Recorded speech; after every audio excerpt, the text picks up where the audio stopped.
This is really some cool stuff, I have to say. And I'm not just saying that just to say it. It really is. And when you hear some of his epic poetry and poetry, hopefully you'll agree and want to grab a copy of this. This book is the Parliament of Poets. And if you've done any studying of classic epic poetry, this fits the bill. And don't let that turn you away.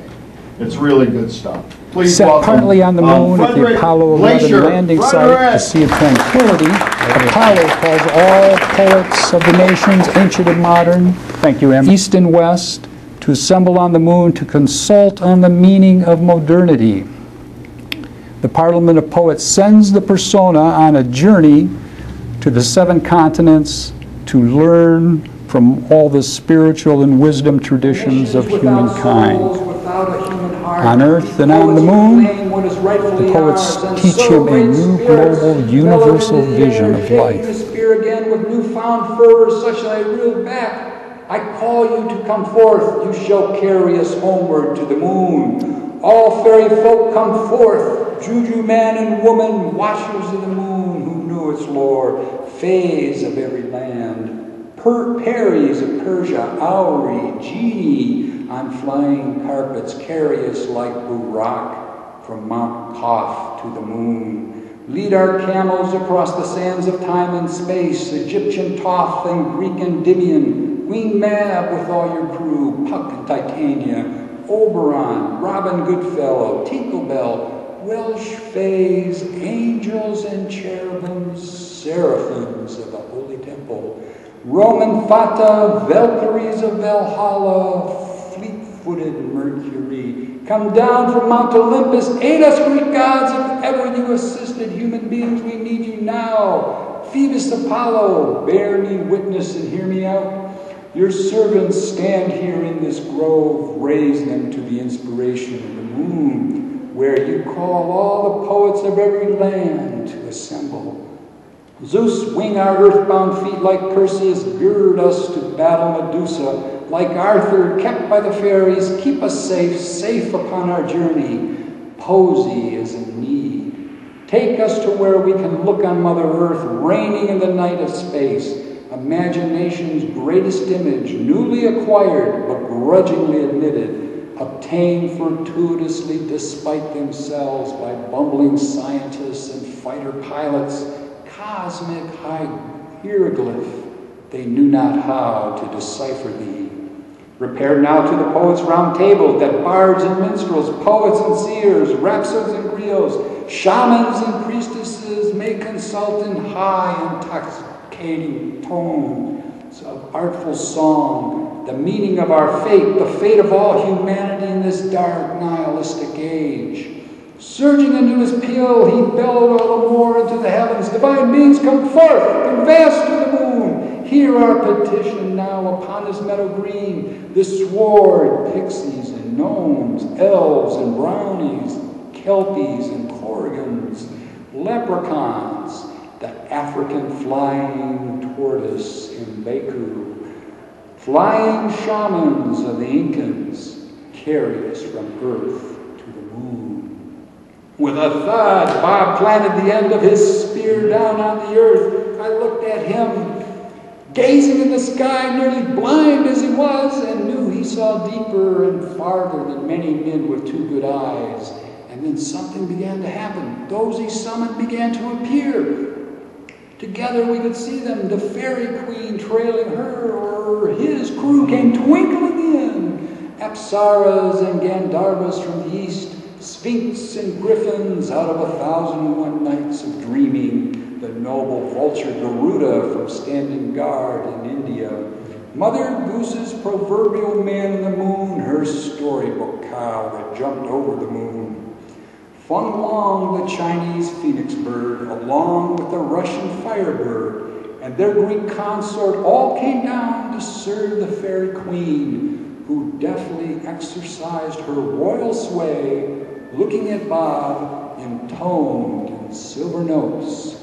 My lord, you called, and we have come to do your bidding, poet true and valiant, pure of heart, thy melodious song, nectar to our breast, We thirst to hear your words that guide us aright, poet seer, though judged legally blind by bureaucratic ignoramuses, we know better, that thy penetrating sight perceives what other men unwisely neglect.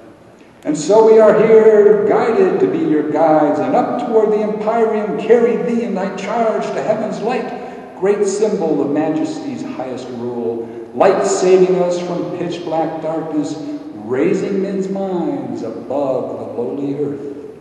Light in all its glory we shall ride, moonbeams from the moon on high shall safe passage grant, our robes supernal physics deepest insight into light, the energy and mystery of the universe. I come to petition further on your behalf.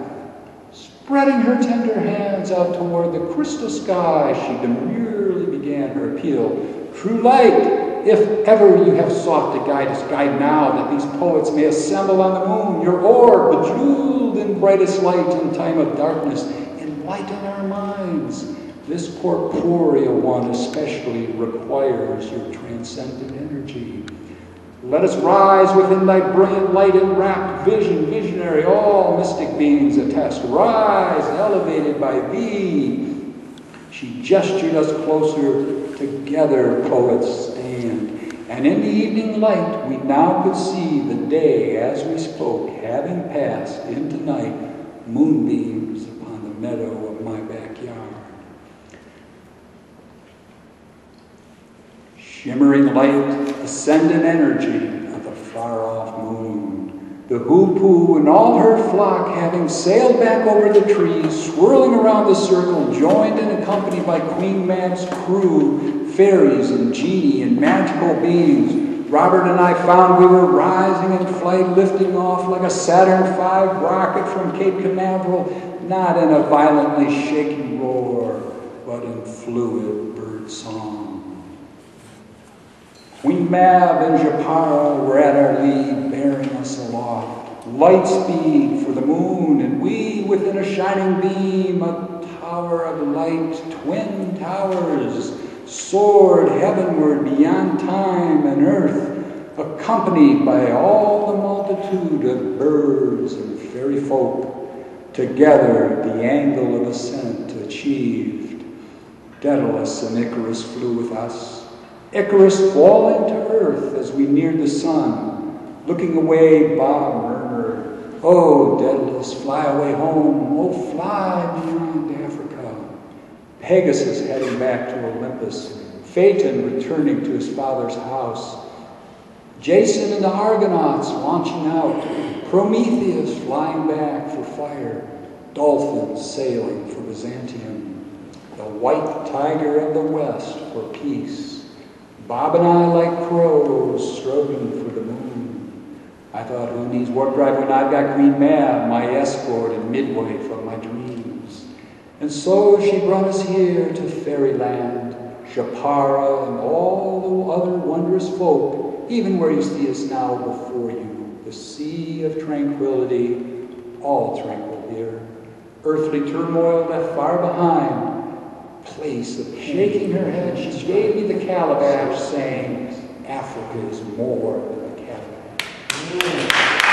Then stepping apart to me off her head, a black jewel as black as the blackest black of space, a universal jewel of great price, a living universe of womanhood, in her deepest mystery, feminine jewel, a cipher all men seek to solve of every hue.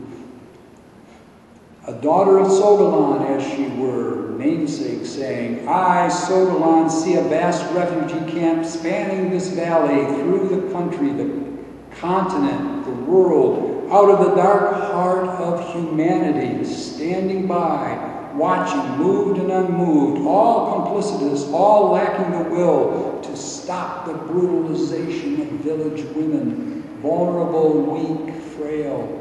Why do you all stand by and watch on TV? Everywhere, everywhere, everywhere on earth, the loss has first taken place in the human heart. For the heart of darkness exists everywhere. Not only Africa by any means, everywhere women are brutalized and raped. Man become an animal, an old and terrible sight. Every manner of violence and bloodshed unleashed, ever perpetrated by the human race, concealed behind the tribal dress, the military uniform, the three-piece suit, sucking the bones and marrow. Here's what is in man that destroys. Together, Merlin and Queen Mab stood before the crowd, he holding out his staff, she clothed in nature's bountiful plenty, catching the eye of many a poet and seer. Speaking the thought of many present, addressing Cervantes, Merlin asked, "What is this embodied spirit doing here amongst us, disturbing the serenity of our home? How can this be? Is this one of your quixotic jokes? Did you bring him here, and what's the point?" Cervantes leaned back slightly in the saddle, Rosante snortling, giving her head a little shake, her mangy mane taking a while to resettle in low gravity. All eyes moved from Merlin to Cervantes, who replied, once peace and quiet had resumed, though how and why the heavenly realm that poets have occupied from time immemorial could be compromised still seemed to hang upon the lips of many, glared from their eyes full of curiosity. Cervantes, cocking back his head with authority, swept his eyes over the assembly of poets. The pressing multitude began.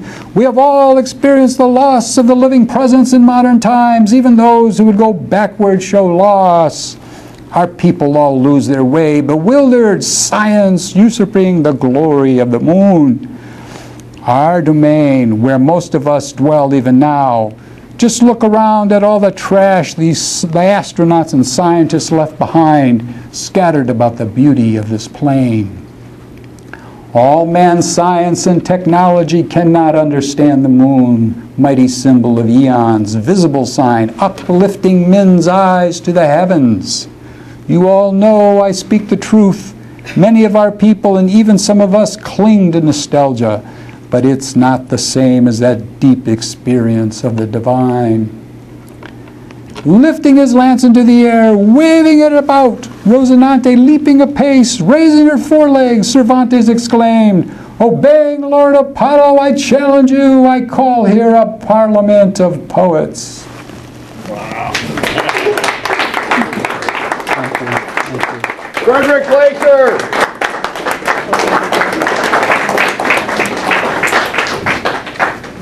You can read that book for years and years and keeps giving.